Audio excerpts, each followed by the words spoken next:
Number one is, an effective leader is often seen as someone who is proactive and positive. So a leader who makes things happen, who's a bit action-oriented, is someone who gains respect. They take responsibility for their actions and for the results. And they're generally speaking positive, enthusiastic, and cheerful.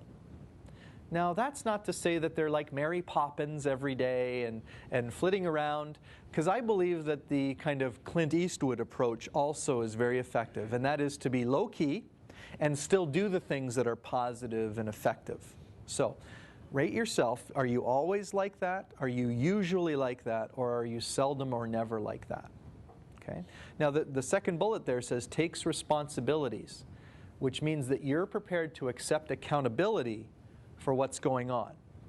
So are you the type of person that likes to place blame in other departments or areas, or do you like to take responsibility? Are you willing to take responsibility for your own actions?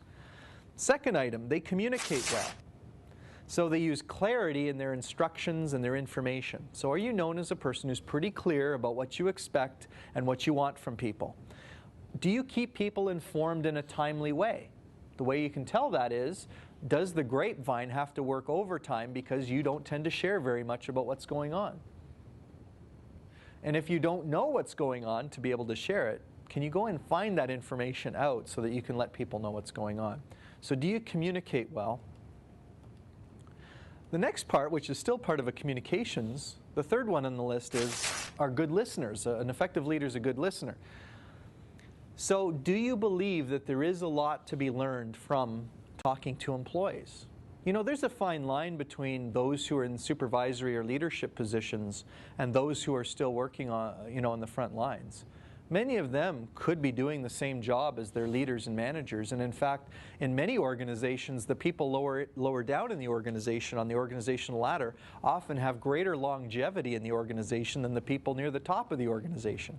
So they are the stabilizing force. Do you believe there's a lot to be learned by the person that's been there for 5 years, 7 years, 10, 15 years? There's a lot to be gained, even if that person appears a little bit aggressive or cantankerous or difficult to deal with. Often it's because people aren't willing to respect their input. And are you willing to listen for good ideas and for feedback? Are you willing to have people share stuff with you, or do you get defensive and push away that information and cut people off? The next one is, good leaders are approachable. Now, approachability, that's interesting. One of my clients is in a production environment, really automotive manufacturing. And the production manager is the kind of person that has, just by default, a scowl on his face. So he just looks like a mean, tough guy. He doesn't look like the type of person that you'd want to bring information to, for fear that he might bite your head off.